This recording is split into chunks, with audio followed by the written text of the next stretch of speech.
other microphone battery guy, so I'm going to be speaking from left here. So hopefully everybody can see me okay. How is the food so far? Good. Is everybody having a good time? Good. Does everybody feel seen, loved, and appreciated? Yes. First, I want to start by thanking our ELT, which is our event leadership team for the Relay for Life of Hershey Harrisburg, because they helped put this on.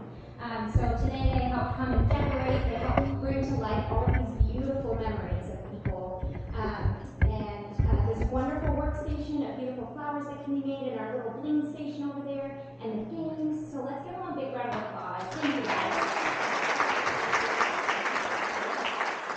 Alright, so for right now, we did actually have a mission speaker, and he's not able to be here. So I'm going to do my best to share his story. But I'm also out of breath from making drinks, so if I'm not sure, I gotta take a breath. I look like I'm in shape, I'm really not. Okay, so, is this scoot out at all? Okay, well, I'll talk from back here. I'm a mover, so.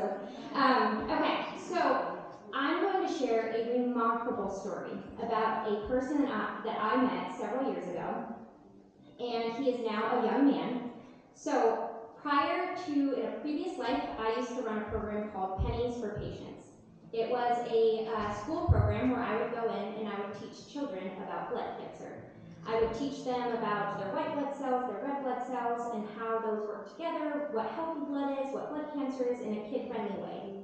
So during one of these assemblies, which I was actually not at, there was a really wonderful high school student who was in 9th grade. His name was Marcus Josie. I don't know if anybody in here knows him, but he was phenomenal.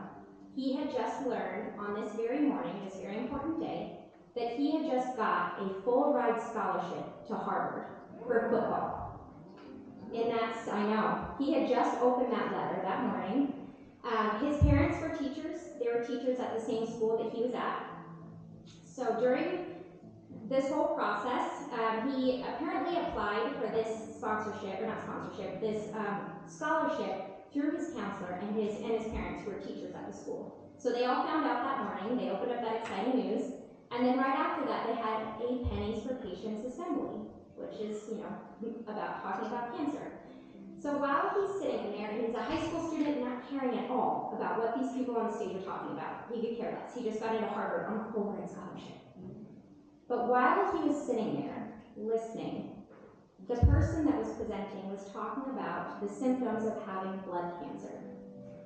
Uncontrollable nosebleeds, bruises on your body, feeling unbelievably weak despite having a full night's rest, all of these things. And while it was being explained, his ears started to perk up. Because he was like, that's weird, I have been having these things. And he texts his mom in the middle of this assembly, and he goes, Mom, I need to go to the doctor, I think I have cancer.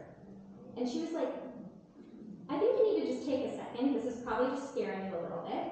And he said, no, Mom, I think I really do. Can you please just trust me? Can we go to the doctor after school? So, of course, she trusted her son, even though she really felt that he was just being dramatic. So she took him to Hershey Med. They ran a bunch of tests, and that night he was diagnosed with stage 4 blood cancer. Let that soak in. His entire life just changed. So, needless to say, they started treatment that night. And they said, we have to do this.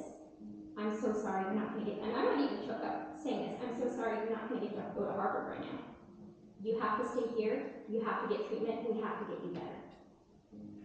Some things that people may not know about pediatric cancer and blood cancer. Blood cancer is the #1 cancer in children. And the reason why the American Cancer Society and what we do is so important in so many facets, but right now I'm just speaking to his story. 80% of little kids that get diagnosed with cancer, 80% of them end up with a lifelong health condition. Infertility, bone disease, liver disease, another kind of cancer. So Marcus's story does not stop with it just being diagnosed.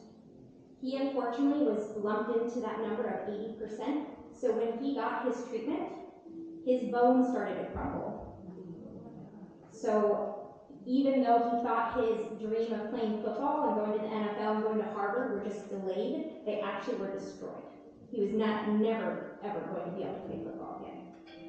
So by the time he was in ninth grade when he was diagnosed. By the time he was 20 years old, he had a double knee replacement because his bones were crumbling so badly from the medicine he was given to get rid of his treatment. Which is wild. So his story inspired me so much when I met him. I used to run a campaign called Visionaries of the Year, where very ambitious people come forward and they raise $50,000 in 10 weeks to help people impacted by cancer. And I said, Marcus, even though you are 20 years old, your story is phenomenal, and I think that we can help you raise this money to name a research grant in honor of what you've gone through. Would you do that with me?